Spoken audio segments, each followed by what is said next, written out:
Hi everyone. I've been hearing some of my patients talk about how they're having a hard time making healthy food choices right now due to the amount of stress that we're in. And I just wanted to talk about what happens to us physically and mentally when we're under a lot of stress.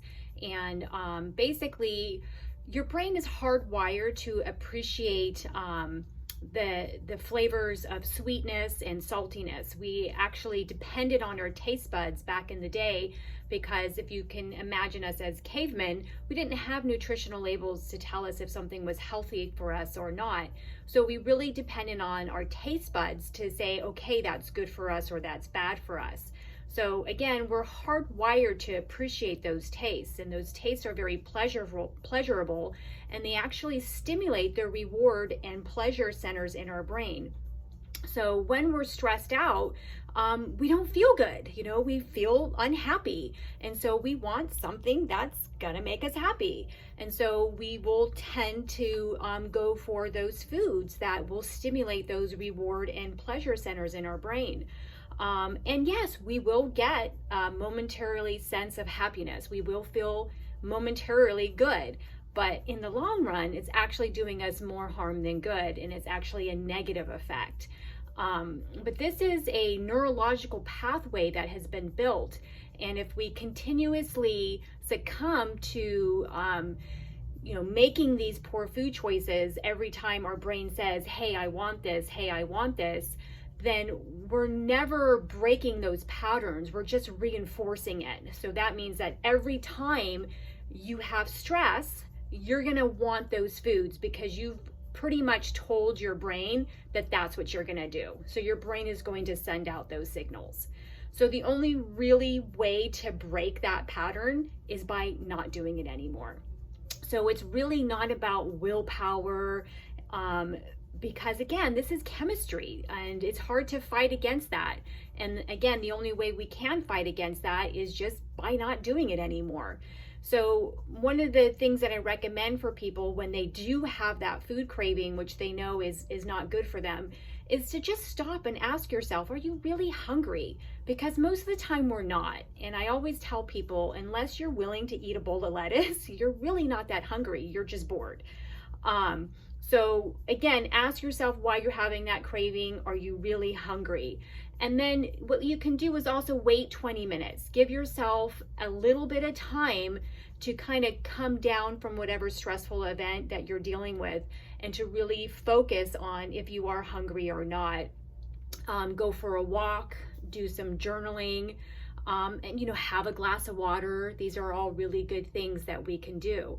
And then, if you really are hungry, then you need to make a healthy food choice and you need to not succumb to that craving that you're having that's unhealthy, again, because we have to break those neurological pathways.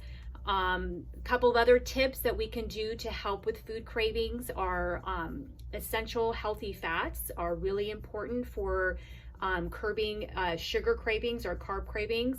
So making sure that if you're on Ideal Protein that you're getting those essential healthy fats in your cooking, making sure you're taking your omega-3s, making sure that you're getting all your essential healthy proteins as well, because that also will help curb sugar cravings.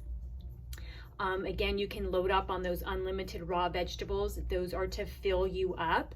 And then also eating more warm foods. They tend to be more satiating. Also warm liquids. One of my favorite things to drink is the Good Earth sweet and spicy tea. There's no sugar in it, but it tastes really nice. And you can even put a small amount of Walden Farms vanilla coffee creamer in it, just a little bit, because a little bit of that goes a long way. Or even a little bit of the Ideal Protein vanilla shake, and that will help to sweeten that up a little bit more, and that can also kind of satiate you and curb some of those cravings that you may or may not be having.